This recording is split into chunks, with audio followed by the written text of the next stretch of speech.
Oh, okay. All right. Nice. Yeah. Yeah, I what about consider myself so fortunate to have Reina in my class. She's a wonderful student. Wow, that's fantastic. And is Ms. Anjali still around at Indus? She had joined in from Srinidhi International. That was where my daughter used to study. And then, of course, Yes. so is Ms. Anjali still around? No, I don't think No, so. okay, all right, all right. So well, now my daughter doesn't go to, so from grade 1 to 6, she was in an IB curriculum. And I've pulled her out of that and put her into an experiential school called Imara. And yeah, and they don't have any grades. They basically have age groups that they are put into, and very, very hands-on. So, Right. yeah. Yeah. It's interesting. I mean, education is also evolving a lot, right? Oh, I mean, yes. new formats, and I mean, with how things are evolving all across, there's still a lot of debate and discussion around how education should be conducted. So, yeah. Absolutely. And I think kids these days are super intelligent. They understand how they can actually learn. So I think their education never really stops, even if they don't go to a particular school with a particular syllabus, or IGCSE or an IB or ICSE, whatever be the medium.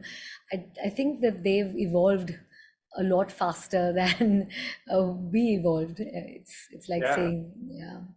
So they know what they want. They need a little bit of guidance, and with that little bit of guidance, I think they just kind of Yeah. blossom. Yeah. No, absolutely. I think, yeah, it's definitely very different from how we grew up. Oh yes, oh my God. My daughter has not known what exams are or what tests are forever. So, very, very different kind of a place. Sorry, Pavan, I think Yeah. you were beginning Yeah. to say I something. think about Yeah, to. I think we are live already. We are waiting for Mr. Sandeep to join. Sure. So let Sandeep also join. But before that, let me just set the context of Bright Talks. Yes, Sandeep has joined. Hi, Sandeep. Good morning. I think his audio is still connecting. So, good morning, Sandeep. Hi, good hi, morning. Sandeep. Hi. Sorry, I had some Zoom issues. Technology.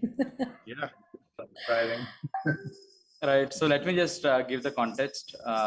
As you all are aware that I've started Metamorphosis in 2017, and 2022 December, we decided to expand globally, and then we found a very organic / inorganic, I mean, but a hybrid path to kind of grow, and then we found right fit that to kind of grow globally. We found BrightCHAMPS, and then we have been acquired by BrightCHAMPS starting this financial year. And during Metamorphosis days, I used to do something called as dialogue with educationists, where we used to bring in all the educators and all. And then later I thought, with the new tag of course BrightCHAMPS has very bigger horizon. Then we thought, why don't we kind of open up horizons not only just for the educationists, but also let us talk about actual 21st century problems, or say 21st centuries. I mean, in fact, the landscape of this entire 21st century skills through an initiative called Bright Talks. So every Saturday we are going live from 11 to 12. We have students on our platform watching this live. We have few viewers from YouTube and other socials also. And last 5 episodes, we had different dimensions. So we spoke about what kind of 21st century skills should be implemented in the schools. We spoke about NEPs. We spoke about the curriculums inside the school. Last episode, we brought in 5 different students from different verticals. Student who did robotics, student who did financial literacy, entrepreneurship, coding, and all. We brought them together, and then we spoke about Gen Alpha and how their learnings are happening. And so they left me with a question that, see, they said that we are ready to learn till any extent, provided that, if at all our home environment is good, and if at all our school environment is good. They said, if at all the right tools and weapons are there, they said they're very much curious. Then that led to this episode on the parenting, right? I mean, the next generation parenting. Here we have few entrepreneurs, we have academicians also. So today I just wanted to know from your all perspective, before I get into the deeper insights of this conversation, let me introduce the panel to everyone. We have Mr. Karan, who is a parent and also a member of Forbes Technology Council. You know, I've interacted with him several times. Of course, we had this 21st century skills discussions. We have Ms. Pallavi, who's a parent and also a co-founder of OrangeTalks. So we have another entrepreneur here. We have Ms. Sangeeta, who's representing the academics or the school side, who's also a parent and facilitator at an international school in Hyderabad. We have Mr. Sandeep, who's a parent and also an entrepreneur, again, a CEO of global services at Neudesic. So, so before we again get into the insights, one question I have, I'm not a parent, I'm an entrepreneur. I wanted to, this question was there since in my mind since very long time. How much control is a good control to have on our kids, right? I mean, on the children. So we'll open the panel with Karan. So how much control is a good or a bad control to have on the kids? Yeah, that's a tricky question, right? You've opened it with a big explosive question, I'd say. And it's the elephant in the room. Yeah, I know, and a lot of watching it. So, now, I think my view on this is it's. I mean, I look at the question slightly differently. It's about at what point do you, or in what manner do you have a conversation with your child, right? It's not so much about control as much about how you engage with your children. I truly believe that you need to inculcate a sense of curiosity in kids. So the reason why, I mean, and you have to also think about how kids' brains and how their mind is structured, right? So at an age such as, year 10 up to year 16, their minds are still developing, and their analytical mind particularly is not as well developed as ours. So that's the reason why you'll find them sometimes doing reckless things. They're also exploring and they're understanding how to make sense of the world around them. So they're taking risks, they're making attempts to break things, and so it's important for us to moderate that and to act as their sounding boards, and help them understand why certain things would behave the way they behaved, and which was contrary to probably how they expected, right? So it's essentially more about like fostering a sense of curiosity and having a conversation, giving them the comfort that, look, whatever you do, we are there to listen to you, and they need to see a friend in you, right? So, and then you probably won't have to worry about control. I think I kind of see it more like that. So rather than worrying about how much control, I'd say, how do we have a conversation with our children, and how do we, foster a sense of friendship with them so that they can trust you? That's way more important than thinking about this. So yeah.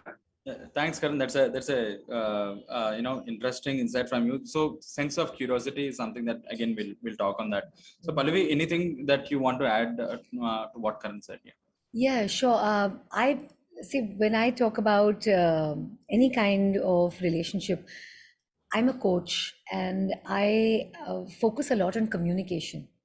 And I think that when Karan again talks about conversations, it all begins with the kind of communication, first and foremost, helping our kids understand what is the kind of communication they want to have with themselves. Because I think that's where the real challenge also begins, that when they don't look at themselves in the right light, so that's internal communication, which first needs to also from our side at a subconscious level, they're grasping everything. So if our internal communication with ourselves is really nice and it's positive and it's it's all encompassing, that's when the kids' internal communication, their own communication with themselves changes. And then having those conversations in a way that they find value in those conversations, because you would understand our kind of conversations, and in the same style, if we try and open conversations with them, that will, I don't think that will go down very well. I mean, I have a 14-year young myself, and I have seen, because my husband incidentally is a parenting coach, okay? So I've seen the kind of change that he consciously brings about in the way that he communicates with her. So I personally feel that when those communication channels are opened up for themselves internally, and that's something that can happen at a subconscious level when they see our own communication with ourselves really, really good. And when we can tweak our conversations with kids in such a way that they feel, okay, these people understand my perspective, because the world is going forward so rapidly. They constantly feel that, Are, you don't know this, mama, or you don't know this, papa, you haven't really caught up. And they feel very elated, especially so, if I can speak from personal experience, my daughter feels elated when I'm on the same page as her, whether it's about her music, whether it's about art, whether it's about, watching something, whether it's about, reading. All of these things become very important, and these kind of conversations to open up again, I think that also opens up the door where then they start trusting. And one major thing that I would like to say, again from personal experience, I've learned it the hard way, reacting as far as parents are concerned, when we react to something that they say or they do, I think that puts it kind of puts one negative thing in their head, that okay, the next time I have to be super guarded as to what should I tell my parent and what I shouldn't tell my parent, because their reaction was not something I could handle. So having those open conversations without our tendency as parents to react, because sometimes we can be very, very kind on others, out there in the world, but we can't be as kind to ourselves or our close ones, because we're super guarded all the time. And I think when we can control that, and we can just respond, or we can just take it all in and then later on have conversations with them, because like Karan pointed out a very crucial point, because of the kind of development that their brain is going through, there's a constant short circuit that's happening in there. So one moment will be this and one moment will be that. And therefore, that becomes very crucial for us also as parents to be able to control our reactions and instead start responding, because we're not chemicals at the end of the day, right? So why react? That's my take. Thanks, Pallavi. Sandeep and Sandeep. So, if at all you have anything to add to this, I think you're mute. You're on mute, Sandeep. Sorry. Yeah. Can you hear me now? Yeah. I was listening into what Miss Pallavi said and Mr. Karan said. If I'll be very honest, Pavan, I don't know. I know you are not a parent yet, but it may sound like being a parent gives you that magical answer. I think the jury is always out. You never know. The smack answer would be, how much guilt are you willing to eat?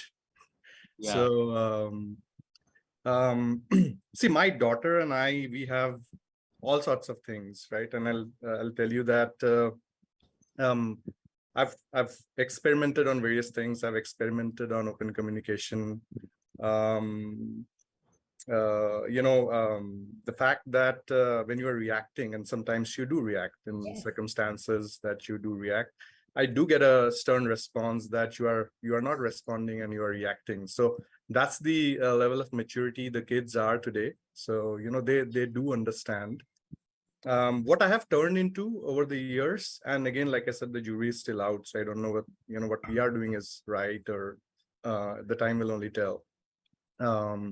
But I think having open debates, giving the confidence to the kid that they know that they can debate, they can have constructive arguments, and then you don't react to arguments, and then you continue the conversation in making sure that you are debating with them in their sort of approach and style, that neither of that at the moment the interactions turn into something that anybody is reacting, right? So that positivity, the confidence that you can speak your mind, I think is very important, that you don't start hiding. I think I like the fact Ms. Pallavi mentioned that, and I think that's something I truly attest to.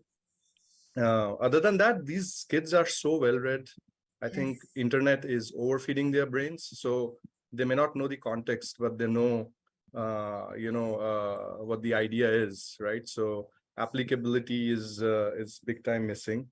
Um, I'll give you one example, right? I know you teach financial literacy, and I realize the importance of that.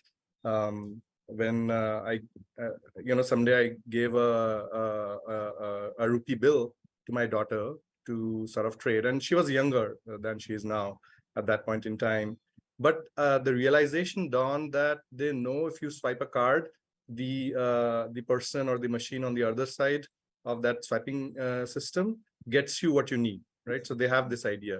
But when you have to trade with a bill, like, she stood frozen. She had no idea how to trade a bill and how to deal with money in that sense, right? So I think like, they have a lot of information, but the practicality is missing. But again, they wouldn't trust you when you tell them, right? So I think you have to be with them in the context, and you have to assure them that, whether you are in talking terms or whether you're not talking terms, but you're always there when there is a difficult situation that they're dealing with, right? So I think that's something I'm learning the hard way.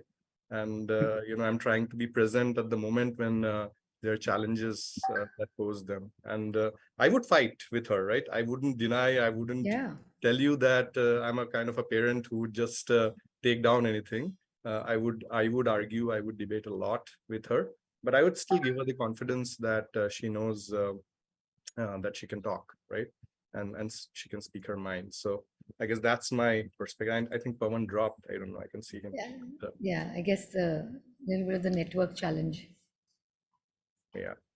But Karan, Pallavi, I think I really liked what you said. And Again, like you rightly said, right? It's all comes from experience. I mean, I've never known myself to be a very, very non-reactive kind of person. No, I haven't known myself to be that.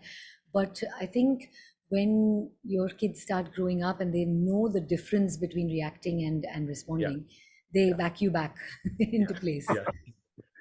Yeah, and I think it's really important to express your emotions with them. It's not about being just stoic and sort of have a monologue. So it's about making them understand that you are hurt about certain things. You feel anger. It's about how you communicate that. Yes. So as grown-ups, we may just let ourselves be and react the way we want. But with kids, you have to be careful that it should not shut down a dialogue for them, because we are still learning how to be perceptive to these things. So I think that's really key about, you have to be slightly more tactical than you are. Oh, absolutely, Karan. I tell you, your anger is their excuse. So. Oh, yes. Absolutely.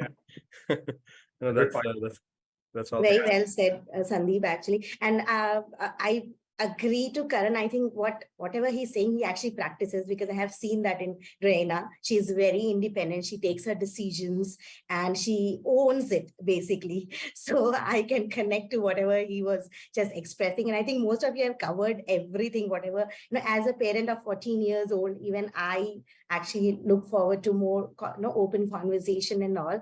But yeah, Pavan is here. Pavan, I just want to say that the word control doesn't exist anymore with Gen Alpha. We have omitted it from our dictionary. We call it rather guidance. So if they need our guidance, we actually provide them. And sometimes we feel they should take their own decisions. They should fail and learn from their failure, basically. So yeah, our role has been changed from our parents to us, definitely. And I think these people, they are much more experienced and they have covered most of the things. So there's not much for me to say. So I completely agree with all three of you. Communication is the biggest key, basically. Thanks, Sandeep. Thanks, Sangeeta. Sorry, there is some glitch with the internet here. And so we just spoke about, how much control. So Sangeeta, I also agree with you that, now there is nothing also control. I think it's all about the communication, and it's all about how well we are creating that curiosity amongst the students or amongst the children. So like I was mentioning, see, we have about 3 entrepreneurs. So wanted to know how much dependency is your children having on you in terms of say for them to get any direction in the academics or whether in the sports or anything like that.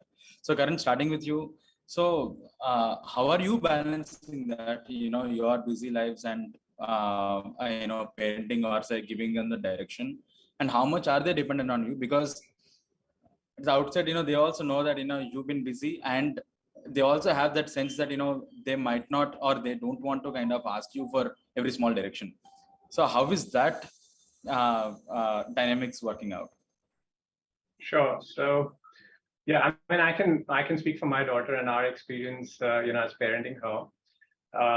So for us, I feel we are in this stage where we are playing catch up many times, So, I mean, our daughter is very independent, and she's very driven. She's very conscientious, which actually helps because anything that she's working towards, she will make her best efforts. I mean, they're young, so they don't sometimes understand how much time something takes. So they end up sort of, and that's something they're learning how to do. So they end up like sort of mismanaging time in the sense that, they might assume something will get done, but they end up taking long. And that sometimes, makes her stretch quite late into the night. But she's so conscientious, she wants to finish things, and go back with the complete work. And so in that sense, yeah, I mean, I've kind of experienced that. Our daughter's been quite independent in terms of balancing our lives. My wife does take a lot of initiative, and she spends a lot of time with her. She even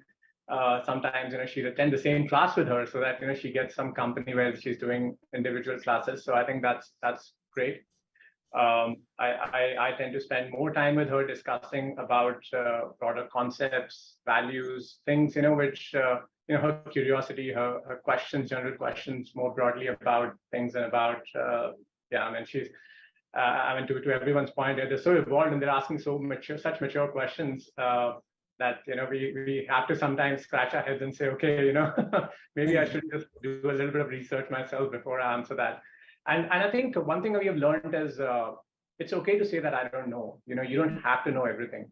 So your children also learn that, through that experience that, my parents, not that I'll get all my answers from my parents, but it's okay if they say, I don't know, I can get back to you and let you know. So yeah, so that's sort of how we've been experiencing. Yeah. Sorry.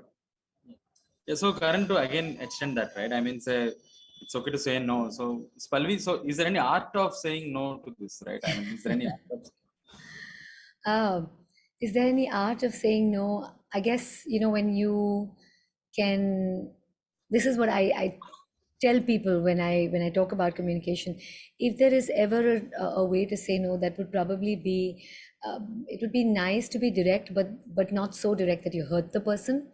It would be nice to have that empathy, and when you truly feel it, you actually will be able to express it that much better. And if there is a technique, then there is a sandwich technique. You tell them what's really, really amazing about what they're doing. Then you slip in the no with concrete reasons, because I think one of the things that people, that kids these days definitely ask is why? Why can't I? So you're saying no, but give me a reason why. Or give me something that I can dig into. I'm sure the others will attest to that as well, right? And if we can give them that why, and then after giving them that no, give them certain suggestions as to, okay, this is something else, or that is something else that you can also, you could look at.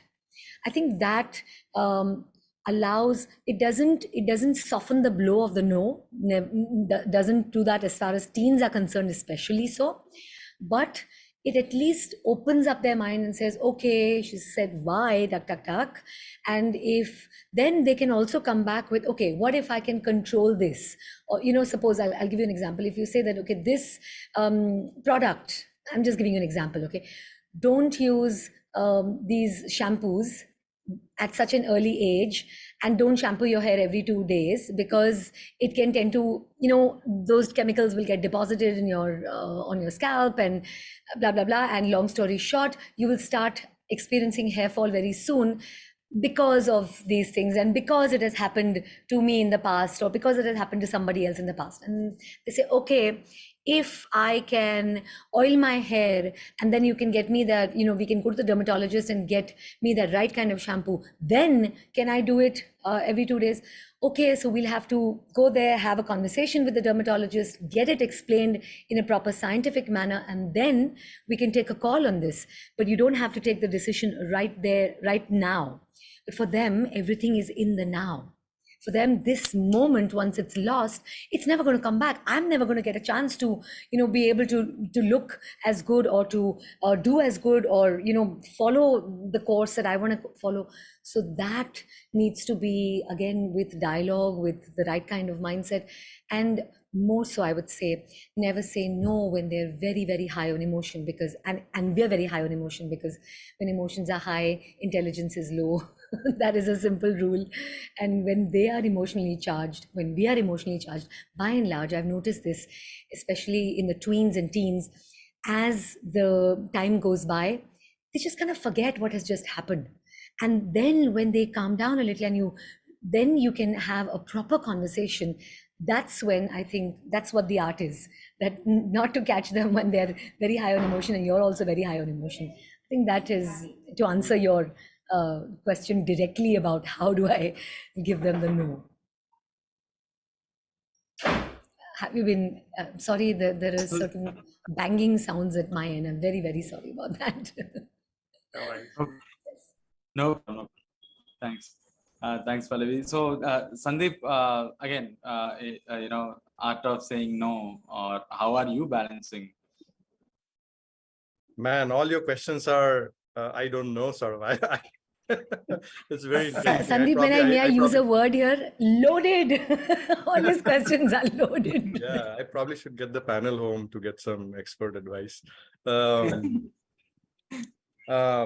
I think I'm smartly learning, Pavan. I tell you, one thing I've learned is the act of saying no is never with you. It doesn't end. So that no is never taken. So what I'm doing recently, and I think to a degree, the experiment is working. I'll give you sort of that recipe. What I think is working is get a third unknown person who seems like an expert to attest to what you're saying, right? So that seems to be working. It cannot be your spouse.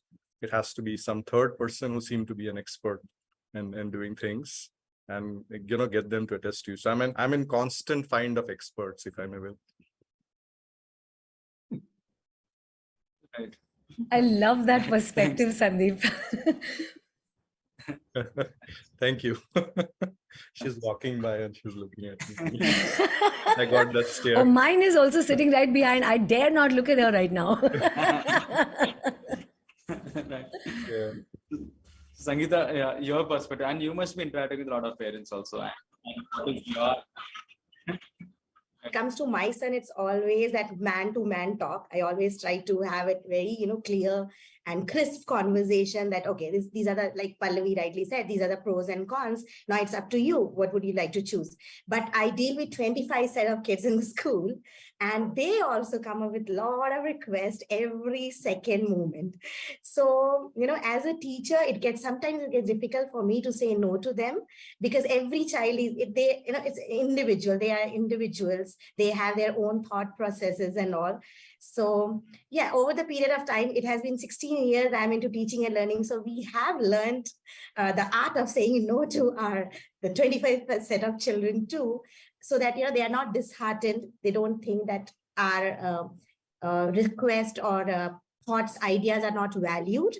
But at the same time, they need to understand that, sometimes it's not that whatever they say, it should happen. Sometimes they should accept that fact as well. So I don't know how to define it, but I think over the period, I have learned that art of, not accepting their requests, and they don't even get to know about it. I don't know if Reina is around, so they don't even get to know about it, that, we have actually not accepted it, and we are doing it in a different way. But yeah, it's an art, Pavan, which comes gradually. I think we it wouldn't be surprising if Reina knows about it and she decides not to talk about it, because our kids are so smart now. And I've experienced this many times. I know my daughter's listening and she's probably giggling at this. They are so smart and perceptive, and it's amazing in a way because they're going to grow up to be so much more mature and empathetic towards people and situations, right? So I see that as a big positive. But yeah, enjoy it while they're young. Let's say. Right. So Pavan, Sangeeta, sorry, I just want to add this. please. I work a lot with Gen Z and Gen Alpha as well, and I've realized because of my communication programs that I run with them, and I realize that some of the things when they're introduced at a very early age, like tweens, teens, those things which are not directly maybe taught in any educational institution, and sometimes parents struggle with it, like everybody here said, if a third party is introduced, starting with Sandeep, when he said that a third party is introduced and certain things are taught to them, they start analyzing things from a very, very different light altogether. They get perspective, and they start learning how to, like I said right in the beginning as well, how to communicate with themselves and how to take that perspective from somebody else, and then reflect on that perspective and then come back with something when they're slightly calmer. This is something that I'm saying from experience after having done this with kids for so many years now. So that's just one added thing that I wanted to share in, that those life skills definitely need to be focused on, really. Yeah, please carry on. Thanks, Pallavi. I think Sangeeta, in the previous question, you were talking about the failures and handling them also. I wanted to bring that perspective here. Here, see, I mean, you guys come from say national schools and you yourself have seen a lot of failures being an entrepreneur or things like that. But in general, say, how do we democratize this, right? Accepting failures as a parent, how do we democratize? Because the kind of pressure that you receive from the schools or from your peer parents it's a lot, right? I mean, so what tips that you give to other parents? So we'll start with Karan again. So how do you see failure for the children and also in fact, what kind of message that you can give Karan to rest of them on how do we handle the failures of the children? Right. So, I mean, you're right. As entrepreneurs, I think all the people in this panel would have seen failures, right? And what's the biggest revelation of failures, right? It's learning. So I think if we can actually turn those experiences of failures to learnings, like what did you learn from it? How do you think you're going to make it better next time? How do you think you're going to win the next time? And what was it about the other people who succeeded that made them succeed? I think reflecting and emphasizing on these questions rather than regret, repentance. I know you, and also acknowledging and giving people to just express their emotions of disappointment. That's also part of actually the experience. So if we just create a holistic experience around this, take time to reflect. It's okay. It's okay to be disappointed. That's going to set you up. And there are a lot of online, I think, talks and I mean, one of my favorite things that I used to go back to when I used to fail and I failed a lot in some of my past experiences was this scene from Rocky. I don't know if you've seen, but Yeah. he fails. I mean, he kind of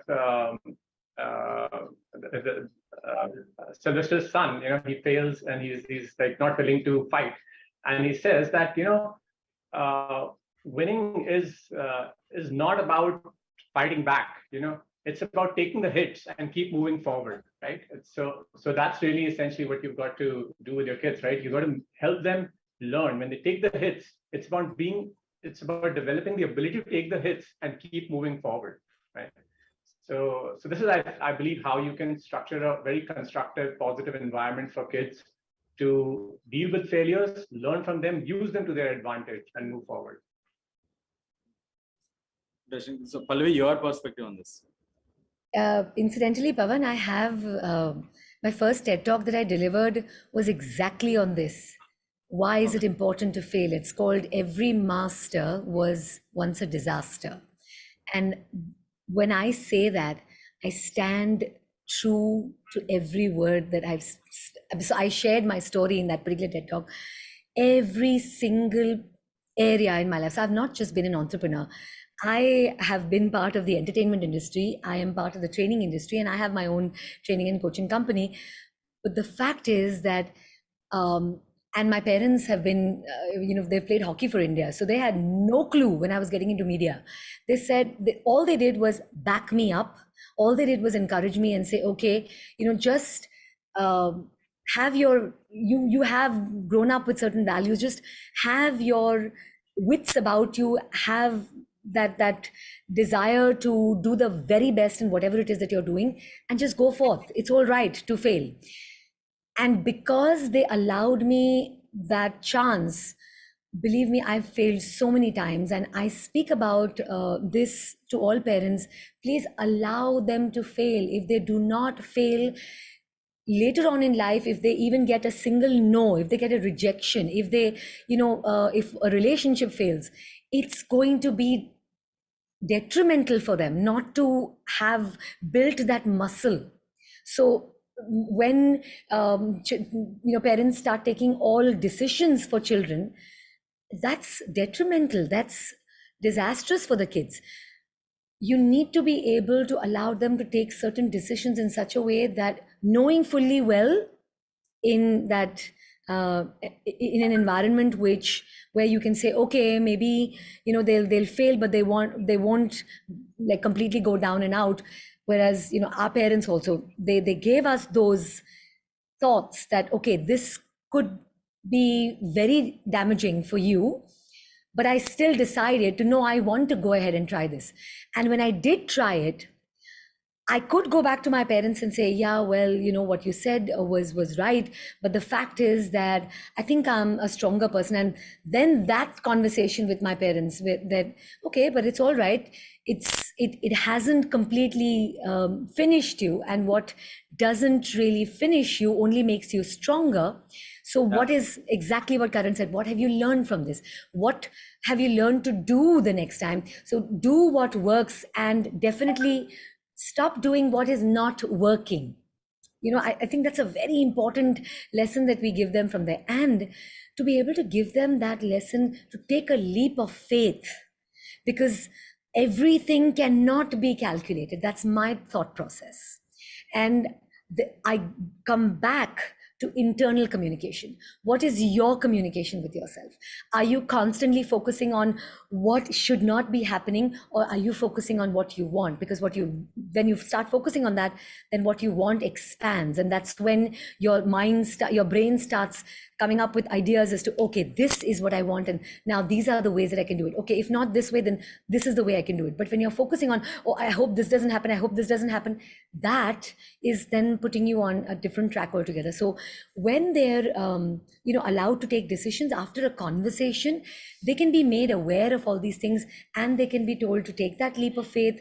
Like he said, build that armor of that armor around them, which says that, okay, even if you fail, what have you learned from it? And then allowing them to start expressing their gratitude for whatever situation they're in, because like I said, whatever we focus on actually expands. Right. Yeah. I think I'd also like to add one more perspective to Pallavi's point, right? I think this is essential for parents to do, but when you're in the moment, parents tend to actually become very narrowly focused, and they tend to emphasize that particular event a lot. And that's where, this impulse of, oh, why did he fail? He should have gotten better marks. Or although I see a lot less in parents now, but I mean, this behavior tends to happen when you are very narrowly focused on that particular event. But I think it's important at that point, parents should just use this technique, or keep in mind that how important is that particular event in the larger scheme of things, right? I mean, the life is so long for them. They're going to learn and they're going to do these things many times over. So if you just take a step back and say, okay, how important is this? How can I make this situation better for my child? How can I make it more constructive? Then I think that reflection in that moment, I think, will just give them the guidance on what should be done, and how should this be handled. Karan, if I may add to that, that will not happen with, again, it's a muscle that the parents have to start building in their day-to-day conversations. It's not going to happen in that very delicate moment where the child actually needs that from you, but you haven't been able to handle your own emotions well. Right. So, on a day-to-day basis and on day-to-day conversations, parents need to start listening into more podcasts, watching more videos, reading more, or having more conversations with other like-minded parents as well, because I think that again has been something that has stopped. Maybe 5 years ago, parents wouldn't come out and talk about this is what my child is going through, because they felt that, "Arey yaar, this is unique only to my child. How can I bring this out in the open?" And now I think that is starting to change. So I personally feel that, I'm going to add this without taking too much time. A lot of times, when my husband, like I said, is a parenting coach, you know what parents end up saying? "अरे यार, किसी तरह ना मेरे बच्चे को ठीक कर दो." मतलब, hello, what do you mean मेरे बच्चे को ठीक कर दो? I don't understand that conversation. When you say बच्चे को ठीक कर दो और बच्चे की thinking change कर दो, it doesn't happen uh, from them, because subconsciously they're also taking back from whatever you're doing. So first, who needs to be handled is the thought process and the mindset and the attitude of the parents and how they look at things. And from there, we can start really repairing. No, I wouldn't say even repairing, because kids are so smart, they just adapt so beautifully. That's one more addition that I wanted to just make there. Thanks, Karan, for bringing that up. Sandeep, your quick perspective on this.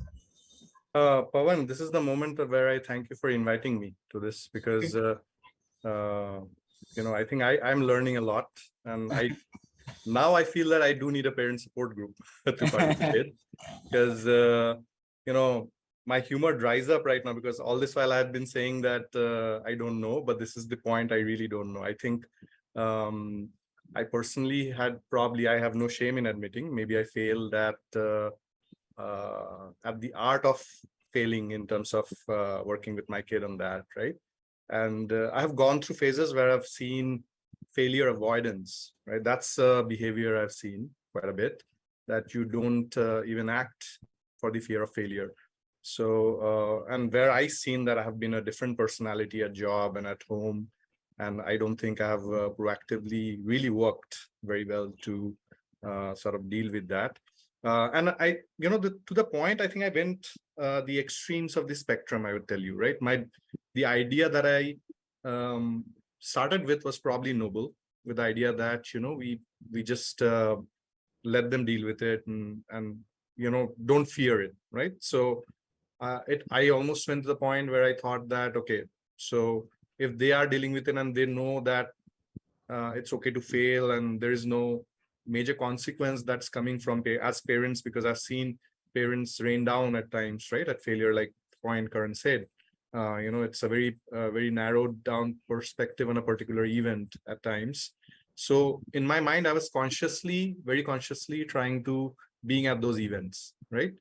Creating atmosphere where events are sort of pointed at. So, but then, again, like I said, it's always a hindsight thing, right? And the jury is always out, I feel. So doing that and not being in that moment where, and a failure was addressed, I overlooked it. I mean, so you see my perspective, right? I went on that side of the spectrum so much so that I started overlooking failures. And that was probably a mistake in my mind. Now that I think of it, and now I hear Ms. Pallavi and Mr. Karan say these things, right?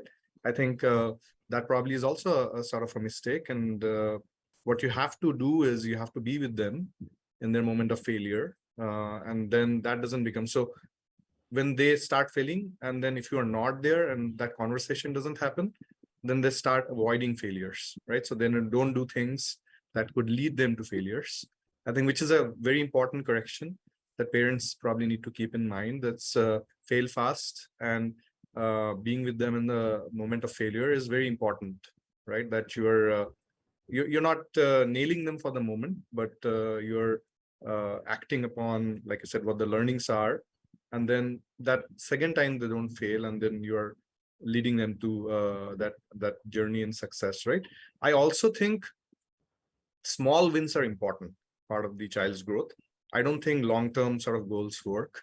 So, if you can Beautiful. get them to learn at the art of winning also, they enjoy that. That gives them a kick, right? Yeah. So not only it's important to be with them at times of failure, but you have to create an environment and work with them to make sure that they are succeeding in small wins. I think that's also, two sides of the coin, right? So I think the other side is to look at it in that fashion, right? But I tell you, Pavan, man, I'm honest in my admission. I think I'm really trying to work at it, but I don't know how am I faring. I'll probably give you a report card in some time, right? So Thanks, Sandeep. Sangeeta, your perspective. So, as a parent, I have experienced it many a times because my son is a sprinter. He started athletics at the age of 9, and that was a time he was winning all the competitions without much effort. Then suddenly this phase came when he was 12-year old and he started losing. And he was so disappointed, disheartened. He used to cry after every competition. And it was really very difficult for me to cope up with this. But I opened the dice for him. I said, you have two options. Either you change your goal. You think that you can't do anything in athletics, so just quit it, or introspect. Where are you going wrong? And it may sound unreal, but actually he started watching videos of all the, Usain Bolt and all these athletes. And that made a big impact on him. So I personally saw a change, huge change. He understood that it's efforts where he's not putting much effort. And that's the reason he's losing. It's not very organic that comes, winning competitions. It takes a lot of efforts. And then he started going to a stadium for practice regularly. And now he's a national level athlete. He's still into that. So so I have seen, it's again, coming back to what you all said, the conversation. But yeah, what Sandeep said, we have to be there with them at that point of time. So I ensure I accompany him in in each and every competition. So now we have come to a phase where even if he comes second, we just share a glance and we understand each other's psychology. I don't even speak to him. And I just say, it's okay. And he's fine. So I think, they should again learn to cope up with this. And I think he found his way. He chose the option of continuing with, putting more efforts, getting inspired by legends. And I see a big difference now. So again, conversation and being there with them at the same time, telling them, making them realize that we are with them, whether they fail or they succeed. Yeah, I think that is most important. I think very interesting insight, Ms. Sangeeta. I really liked what you said.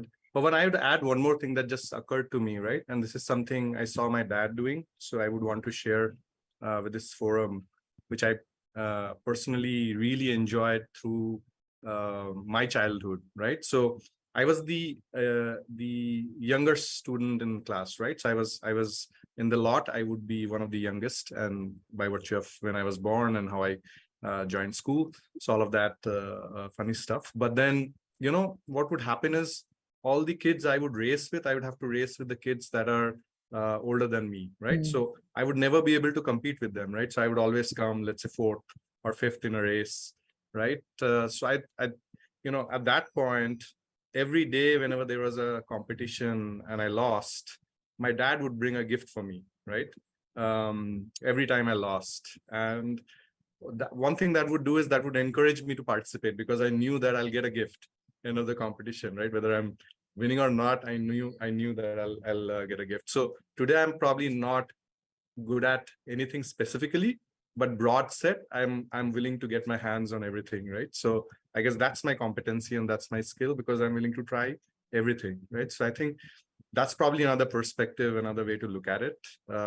Some kids, they really know what they want. Sometimes kids don't know what they want. They may get this spread, right? So giving those choices and the small tokens of appreciation really sort of help. Pavan, I want to, superbly said, Sandeep and Pavan, I want to just add to what Sandeep said earlier, the attitude of winning and being able to celebrate every small or big win. I think that is so massive. And it is, believe me, it is the attitude of gratitude that you're instilling in them when they're celebrating, when they're seeing it as a win. whatever, whatever you decide and whatever you both decide together is a win. Small, big, it's a win at the end of the day. And when we celebrate it as a family, and do you know how many adults today don't go higher in their careers because where they're at, they're not celebrating those moments and those wins. They're not celebrating that. And the minute they break that barrier and they start celebrating those wins that they are experiencing right now, the floodgates open up. And I'm saying this with personal experience. Believe me when I say this. I've done this just this past month. Okay, I started something new as a coaching model, and my daughter, who's 14 years young, turned around and told me, Mama, take a break, you will burn out. And celebrate whatever you've done so far. You've done superbly well in these past 2.5 months. And I listened to her, we took a break, and we started celebrating those wins. And from there on, it's just, once I'm back, it's just been it's a different me, it's a different take. And the way that people are receiving me has changed so drastically. So it's from personal experience that I'm saying this. Celebrating every win is so, so crucial. Right. And I think I'd like to add a short point to that. I think to Pallavi's and Sandeep's point about success, right? It's also about how you. It's about how you define success, right? So success is not just one point that in the race did I do well or not. It's about defining, did I get better than what I was earlier or not? Wow, love that point. So I think it's about it's not just one factor, the multi-factor success. And when you have a conversation with your child, I think you should reflect on that, and then they would feel good, right? Okay, I failed in winning the race, but I did get better, and this Sangeeta's beautiful story, right? I mean, this is how her son got better, because he wasn't just looking at a competition with these many races, looking at a competition within himself as well. He was learning how to get better. And I think that's I think a really good way to help, perhaps. I think amazing perspectives. Yes. It's a very interesting things. But let me sum up, what we spoke. But before that, let me take up a couple of questions that I have received on my dashboard. I've got a couple of questions. I've got many, but I'm summing up everything and just putting it into questions. First thing is on the FOMO factor of a parent, right? When I spoke about FOMO factor also, right? So this is I don't know if it's myth or a fact that there is a lot of comparison between parent to parent. As a parent, we are comparing ourselves with, say, how rest of the parents are, say how their kids are performing in the competitions, and is it reflecting in our kids also? Probably it might not happen in all circles, but if at all we democratize it, I don't know if it's still a myth or a fact, but what is your take on that, right? Or if at all someone who's trying to kind of, compete or having that FOMO, how do we kind of, do that? Maybe if at all you can Honestly, share your thoughts on this. when I've been a butt of comparison, not by my parents, but by very close relatives in my family, all through my childhood. And believe me, it constantly put me on this track of I have to prove this to somebody. I have to prove this to myself. I have to prove this to my parents. I have to prove this. That's a never ending game.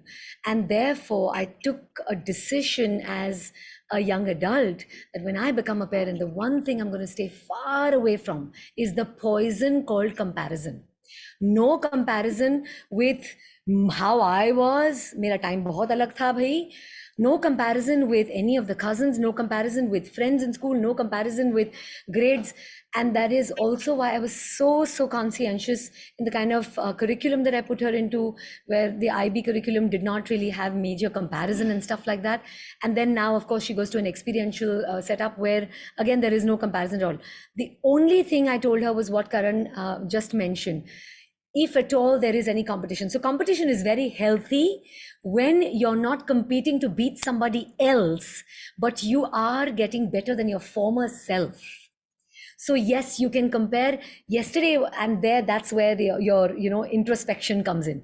How did I do this just yesterday, or how did I do this just 10 days ago, and how have I changed my perspective, and therefore my results have changed? How have I worked on myself, and therefore my results have changed? So this word comparison is, and just by the way, letting you know this, it doesn't just happen from parents.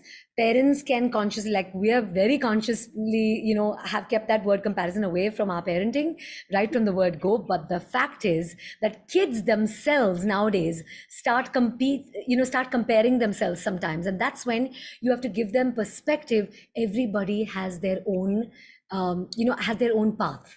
And therefore, let's not compare with somebody else, because you are unique in your way. So how do you explain to them about their uniqueness and what they stand for? And then, take it from there, like compete with yourself. That's my perspective. Yeah, I mean, I totally echo. I mean, there's nothing more to add. I think Pallavi said it all.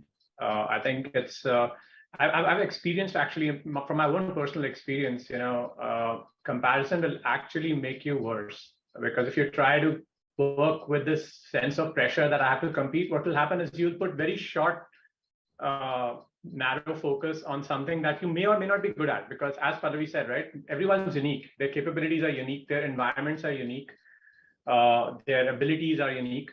So if you just look at somebody else and say, hey, this guy is so good at gymnastics, or this guy is so good at singing, and I want to be that because this person got a really good standing ovation in a competition, then you're going to spend some time doing it. Very soon you'll realize that, I'm probably not getting there. And then you'll have other people to compare with. And then you're again you're constantly in this FOMO phase, and you're not actually getting better at anything. Yeah. And that's a really terrible thing to do, right? So when parents think about that, they compare results, but they don't compare situations. They don't compare environments, circumstances, capabilities. So I think if they just shed that and focus on their child and say, let me spend more time discovering my child's capabilities and see how he or she is getting better every day, as Pallavi said, right? That would act wonders, and they would eventually do something, worthwhile. And Karan, very quickly, sorry Pavan, but very quickly to add, sometimes we don't even look at the journey. Somebody's been doing something for 5 years. You cannot compare yourself. Suppose they're in the same field, but somebody's put in that much time, effort. How many hours a day are they putting in? So everybody's on their own journey, right? That is also something that we need to help our kids understand, and help understand as parents as well. So. And also on the point, Pavan, you mentioned about children comparing with themselves with other children. I believe that we have to instill a sense of appreciation in them, that they should appreciate other children's skills. If they're doing well, rather than feeling like, oh, I have to compete with that person, if you change that narrative or their sense of that, okay, this guy's great, let me appreciate, let me be friends with him, let me learn how he or she got there. So I think that would actually do a lot better, if you can try and change that conversation to something like that, something like this. That's a really good insight, Karan. So let me go to Sangeeta here, because she's also dealing with the schools or the academics perspective. So here we're talking about the grades also, right? I mean, we need not kind of measure in terms of grades, or in terms of because end of the day, when you give me the grade, that means you're comparing me with the rest of the students. So now, how is the schoolings are also? I mean, what is happening from the school's end also? So how do we change from school's perspective also this, right? So as Pallavi said, I'm part of an IB school, and I'm into IB curriculum for past 8 years.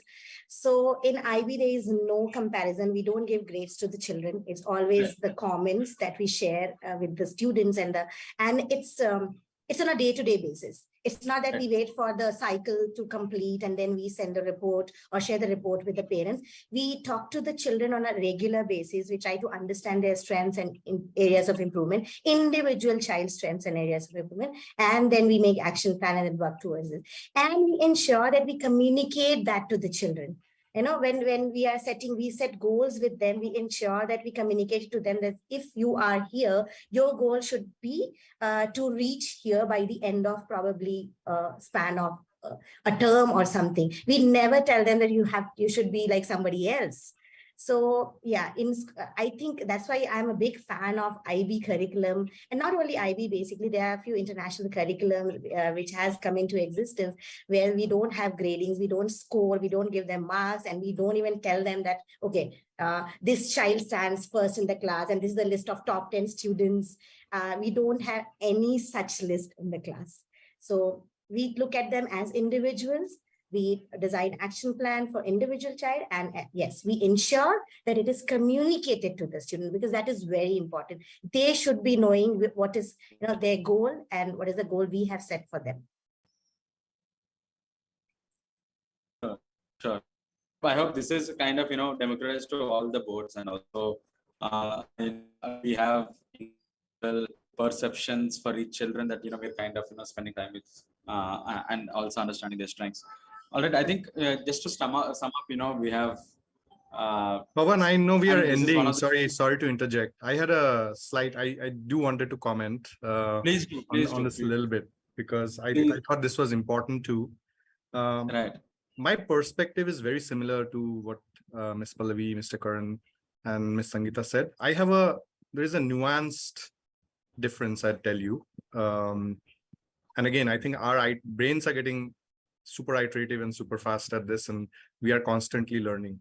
So by the way, I experimented with, so I'll share my learning. So I took, all the advices, probably in some insight, I took these, and I experimented with this in terms of, no comparison. By the way, I personally absolutely would hate at that, and my parents never did it. So, that's something I really would never do that.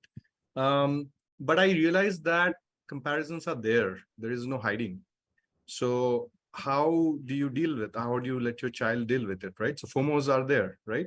What is that subtle art of FOMO that you got to get your kids exposed to? How much of that exposure is coming, right? So I think there is some dealing. So the reality is, while we may not want to, get them exposed, or may not want to, kind of get them to any sort of comparison, but I think the realities are there, right? So, and I think the realities are, for example, comparisons on dresses, comparisons on bags and shoes, and that's the it's a fallacy to say, believe that there won't be anything, and you can truly protect your child from all those things, right? So materialistic comparisons are very much there, but this is the intellectual side of comparison also, and there is some competitive learning, I think, that can be used to your advantage to make it better. And the analogy, and I'll take just one more minute to that. The analogy that I throw in is, I think it's an art to be learned again in very similar ways. And the analogy is like pottery, right? So when you do pottery, the top-down pressure, if you give too much top-down pressure, you're not building a right pot, right? So it'll break. Sideways pressure given in the right quantity and in the right direction sort of elevates you and gets you the shape, right? So that sideways pressure, I think, is that subtle art of FOMO that parents need to address and work with their kids on, because there would be two sides of that comparison that would always exist, and then you need to deal with it, right? So I think there is some ways you can use it to an advantage, which is my recent learning, by the way. Everything believed what you guys said in the past didn't seem to be working absolutely to how I wanted it to work in reality. So I'm trying to adjust to that reality as well. Beautiful analogy, I must say. Yeah, and I think I'd just like to add, and it's a great example, and this is exactly a big challenge that we have to deal with, because children will be exposed to that, and that's okay. That's part of life. I think it's about giving them that confidence also from time to time, that whatever you have, and that's what you talk about, shaping it from the sides, like kind of giving them, constantly having that dialogue, giving them that confidence that look, and having that dialogue, right? Why is it important to compare? And turning that into a constructive conversation, like, okay, if that person, why did he get that, or what was this sort of, what is the background, and kind of making that conversation from a comparison to something which you learn something again about life, about people, about what their circumstances are, about being able to appreciate where they come from. and at the same time having enough confidence in your own skin that this is okay. And I can say this about my wife personally. She grew up also in a similar environment, and I really appreciate about her because she grew up with such strong values. And some, to a large extent, I feel it goes down to her parenting, her parents, who are very, very strong and solid about their values and about confidence about who they are and what they have. So I've taken that away. I was subject to comparisons. I'll admit, in my growing up years, I over time learned that.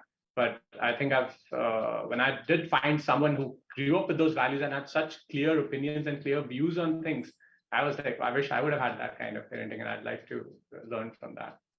Can I add one last point? This is something that I started with as well. Internal communication. We need to also start building up what do our kids communicate to themselves? What is it that they think about themselves? How do they appreciate themselves? Because I tell you something, what you do not have, you can never give. So we talk about, helping them appreciate others, but if they can't appreciate themselves, and if they can't really look at themselves in that positive light, and if they can't express that gratitude for who they are and what they have, I don't think that that's going to happen outwardly either.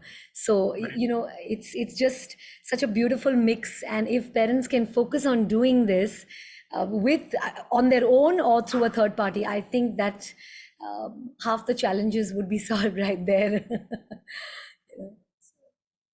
Yeah. Right. Thanks, Pallavi.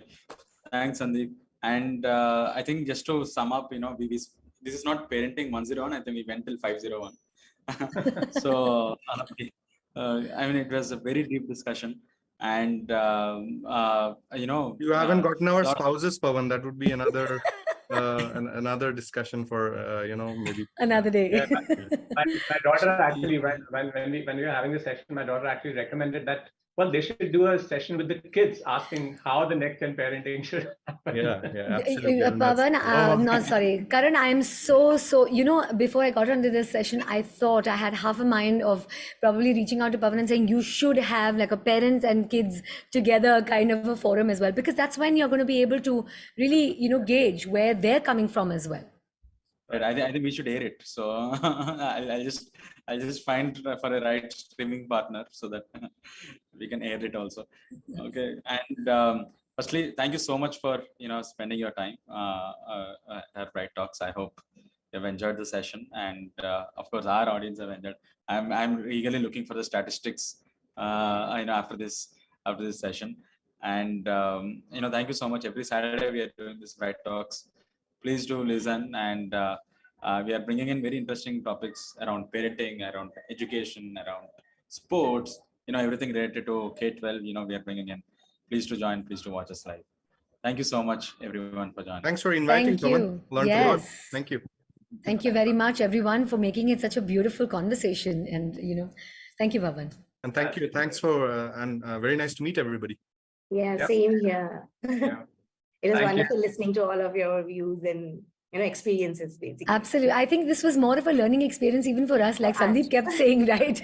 Because everybody's perspective is so beautiful and so fresh, and it's experiential. It's not just something that they're saying from the books, right? So thank you so much, Pavan, for making this happen. Great. Thank you so much. Thanks. Thanks. See you. Bye-bye. Bye-bye.